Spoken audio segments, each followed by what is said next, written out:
비가 새벽에 조금 오고 어제도 오고 하더니 조금 몸도 찌뿌둥한 것 같고 날씨가 왜 이런다냐 이런 생각도 들고 그랬습니다.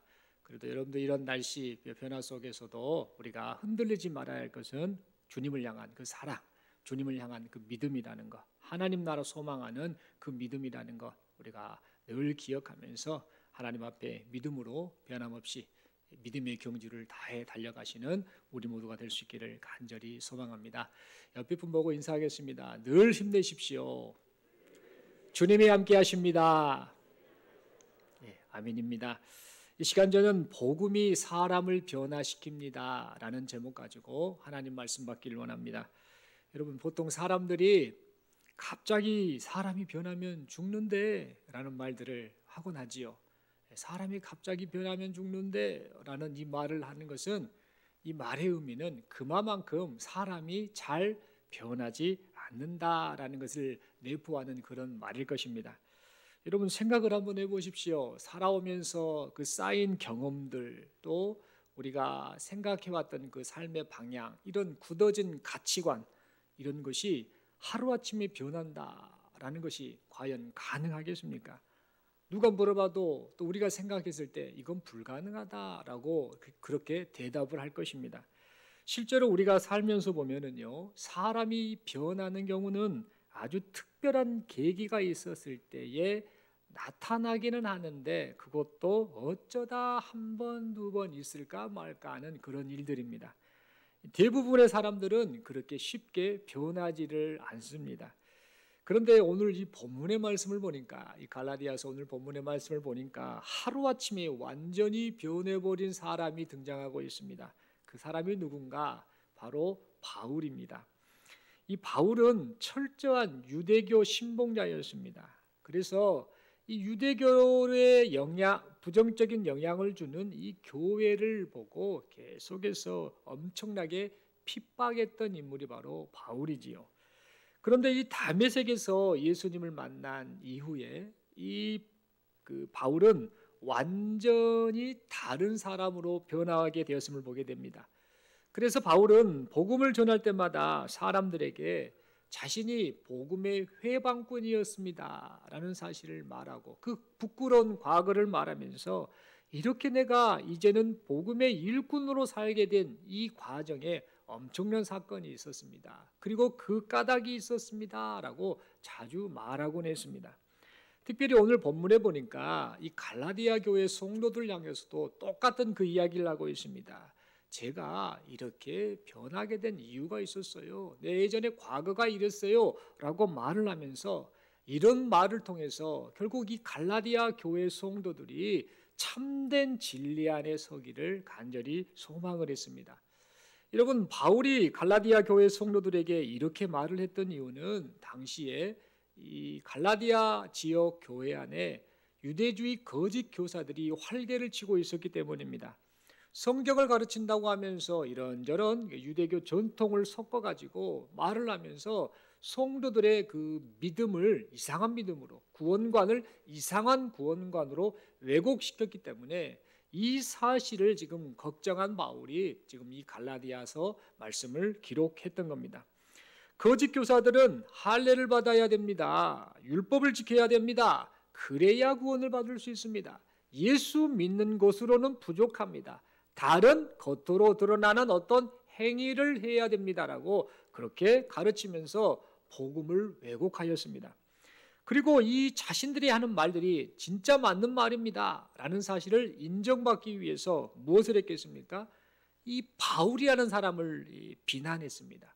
그리고 바울이 전했던 그 복음까지 비판을 했습니다. 그들은 말하지요. 바울, 그 사람은 예수님하고 아무 상관없는 사람입니다. 예수님을 만난 적도 없습니다. 사도도 아닙니다. 그가 복음을 전했다라고 하는데, 그 복음이라는 것도 바울이 한 것이 아니고 사실 다른 사도들에게 들었던 내용을 가지고 자기 생각을 적당하게 섞어서 그렇게 전했던 말도 안 되는 복음입니다. 반쪽짜리 복음입니다 라고 하면서 바울이 전했던 그 복음을 비판했습니다.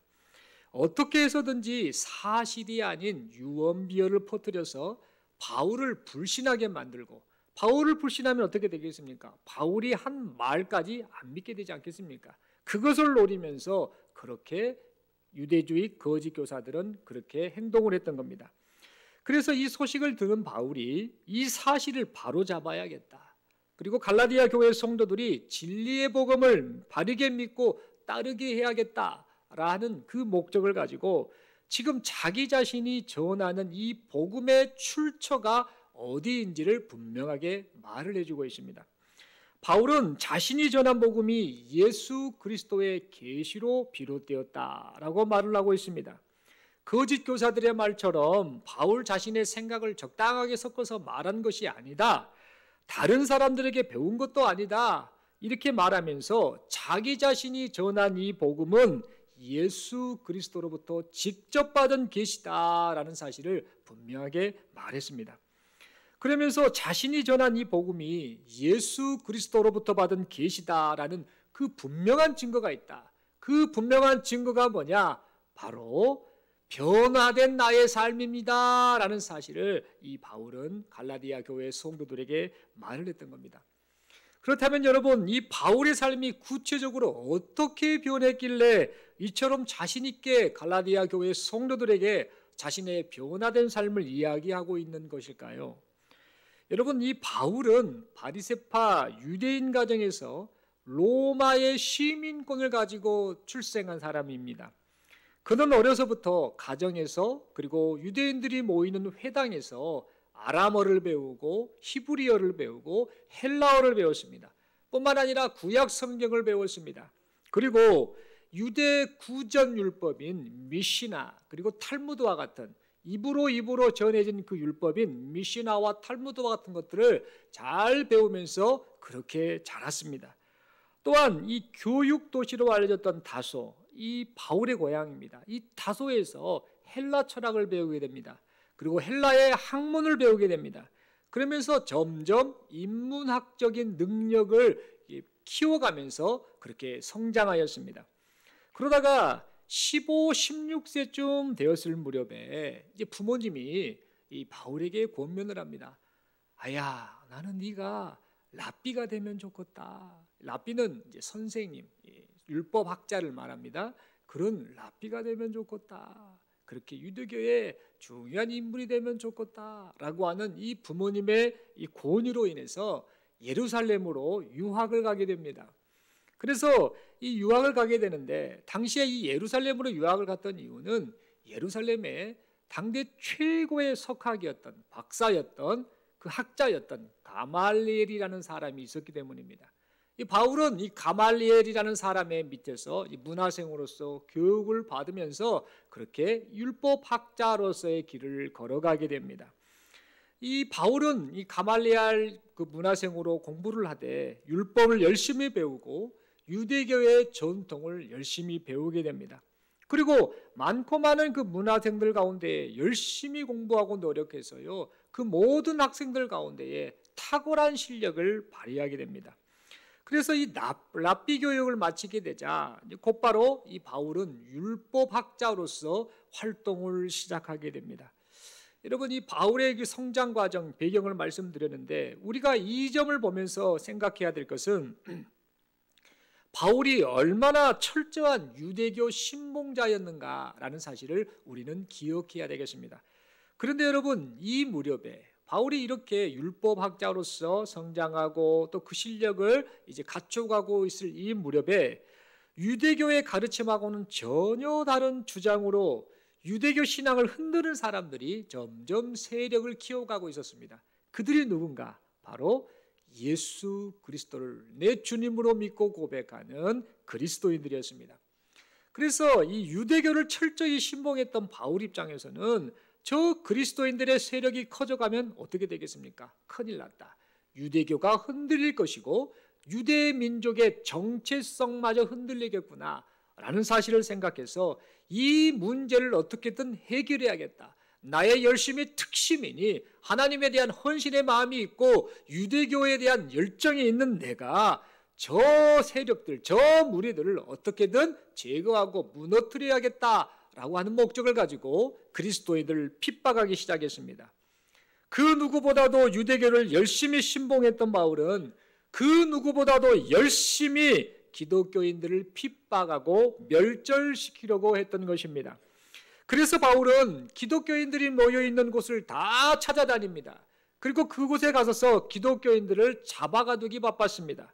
그러던 어느 날 이 기독교인들을 잡아가두려고 혈안이 되어 있던 중에 이 바울이 다메섹으로 향하던 그 도상에서 자신을 찾아오신 부활하신 예수 그리스도를 만나게 됩니다.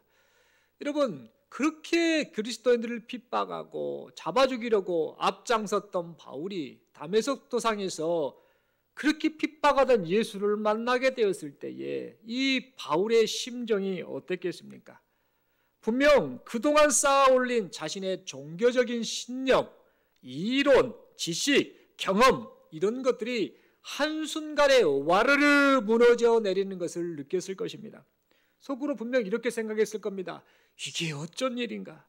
내가 그토록 핍박했던 예수가 구약 성경에서 줄기차게 말했던 계시했던 메시아라니, 그렇다면 지금까지 내가 하나님을 위한다라고 이렇게 열심을 냈는데 알고 보니 하나님이 보내신 메시아를 내가 핍박했단 말인가?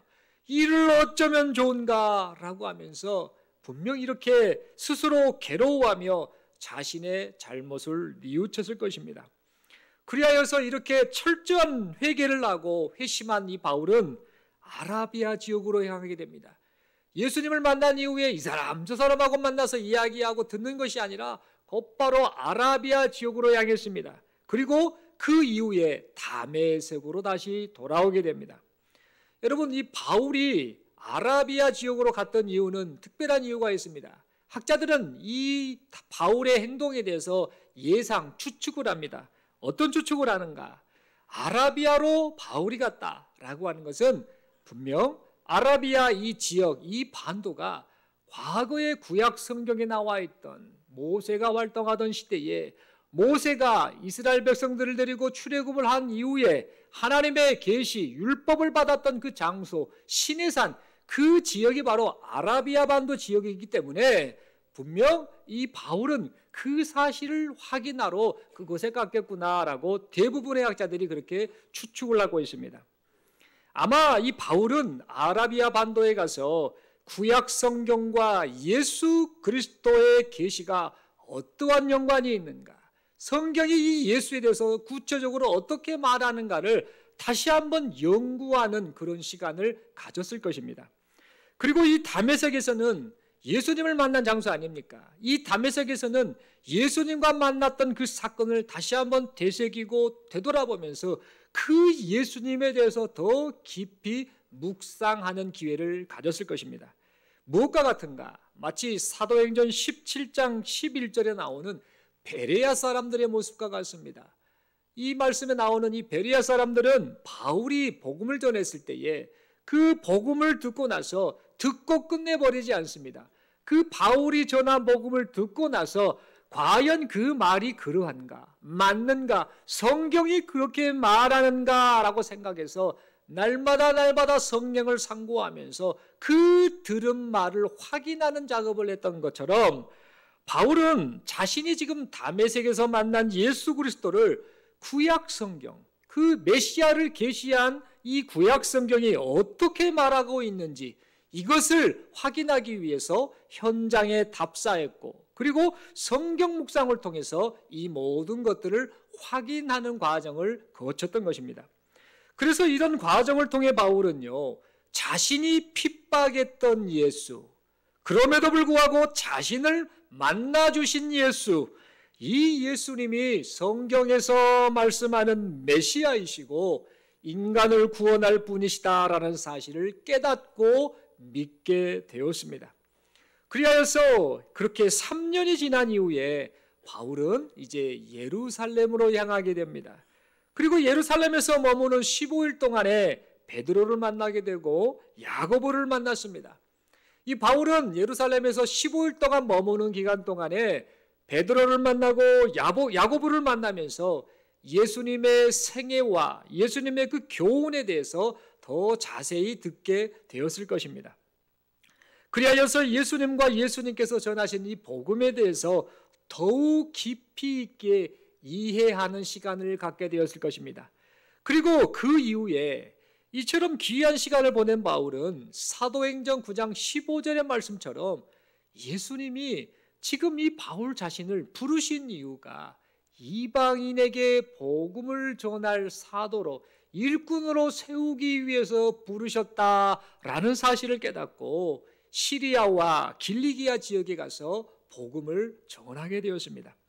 그런데 이렇게 복음을 이 바울이 전할 때에 유대인 출신 그리스도인들에게 이 사실이 전해집니다. 그래서 어떻게 생각하는가? 과거에 우리를 핍박했던 저 바울이 이제는 우리가 전하는 그 믿음, 그 복음을 전하게 되었습니다 라고 말을 하면서 이 모든 것이 오직 하나님의 은혜입니다, 모든 영광을 하나님께 올려드립니다 라고 하며 그 당시에 있었던 그리스도인들이 하나님께 감사와 찬양을 드리게 되었습니다. 여러분, 생각을 한번 해보십시오. 조금 전까지만 해도 그렇게 그리스도인들을 핍박했던 바울이 이제는 하루아침에 바뀌어서 그 복음을 전하는 이 조력자, 협력자로서 활동을 하고 있으니 그 모습을 보고 있었던 당시 그리스도인들이 얼마나 깜짝깜짝 놀랬겠습니까? 도저히 상상조차 할 수 없었던 일이 그렇게 일어났던 것입니다. 복음의 회방꾼 바울이 복음의 일꾼으로 변화되었던 것입니다.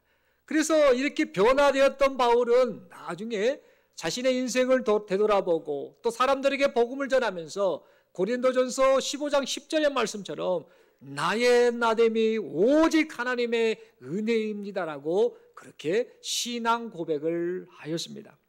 사랑하는 성도 여러분, 오늘 우리는 이 오늘 본문의 말씀을 통해서 절대 변하지 않을 것 같은 사람도 예수님께서 만나주시면 변하게 된다는 사실을 깨닫게 됩니다.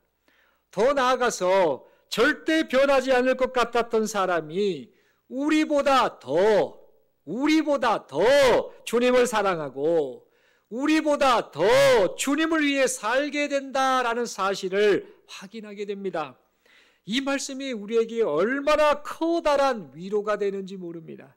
여러분, 한번 생각을 해보십시오. 사실 사람이 나쁜 쪽으로는 잘도 변합니다. 동의하실 겁니다. 나쁜 쪽으로는 어찌 그렇게 그 영향을 쉽게 받는지 모릅니다. 그런데 좋은 쪽으로는 잘 변하지 않는 것이 바로 사람임을 보게 됩니다. 다시 말해서 변질은 잘 됩니다. 그냥 쉽게 안 좋은 쪽으로 변질은 잘 되는데 좋은 쪽으로 변화는 잘 되지 않는 것이 사람들의 모습인 것 같습니다. 아무리 간곡한 말로 또 그렇게 적극적인 그 권면의 행동으로 권하고 타일로도 사람이 쉽게 변하지 않은 것을 보게 됩니다. 그래서 이 그들의 모습을 보면서 안타까워하고 또 실망할 때가 한두 번이 아님을 우리가 느끼게 됩니다.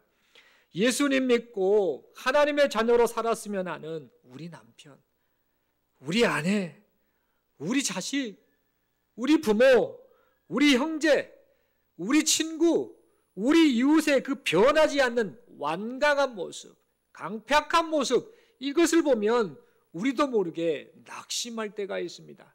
그런데 여러분, 그거 아십니까?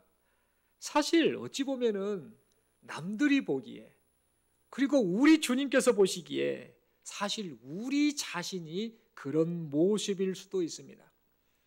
그래서 내 생각, 내 고집, 내 경험이 뿌리가 되어서 내가 원하는 대로 살고자 하는 안타까운 모습이 우리 자신에게서 나타날 때가 한두 번이 아님을 느낍니다.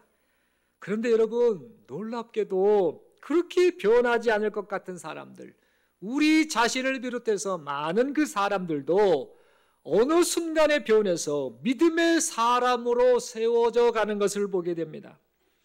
그래서 마태복음 19장 30절에 기록된 먼저 된 자가 나중되고 나중된 자가 먼저 될 일이 많다라는 우리 주님의 말씀대로 걱정과 실망의 대상이었던 그 사람이 언제 그랬냐라는 듯이 믿음의 사람으로 살아가는 모습을 보게 됩니다.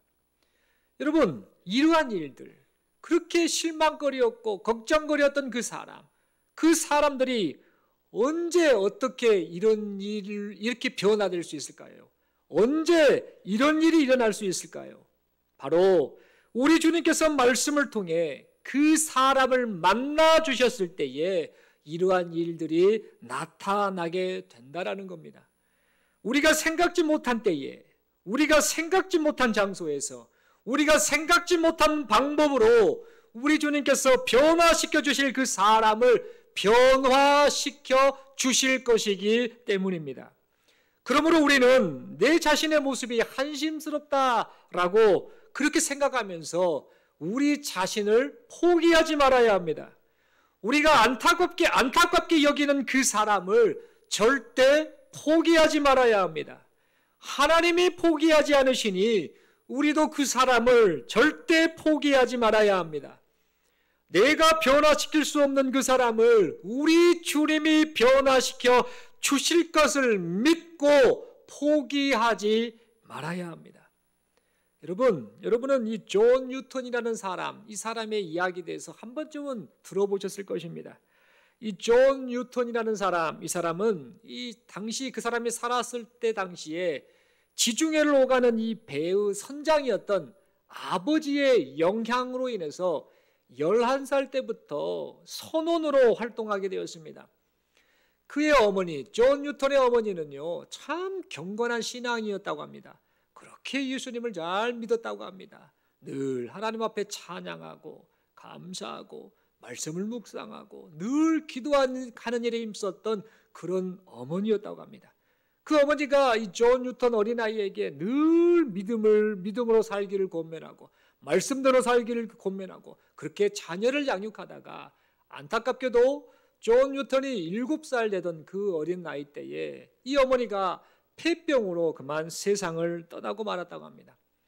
이렇게 어머니의 영향을 받았던 존 뉴턴이었으나 아버지와 함께 이 배에 타서 선원으로 활동하다 보니까 이런저런 이 선원들의 그 거친 그 모습들에 그 영향을 받고 말았습니다.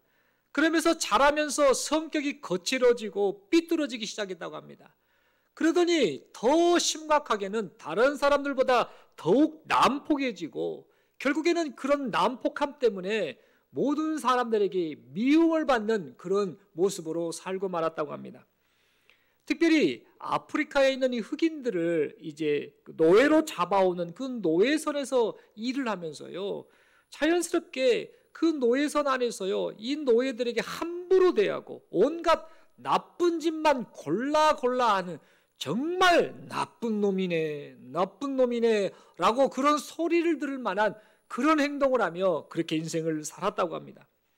그러던 중에 1748년 3월 1일인데요. 그 기록에 의하면 이때에 이 존 뉴턴이라는 사람은 배 안에서 토마스 아 캠피스라는 사람이 쓴 그리스도를 본받아라는 책을 읽게 됩니다.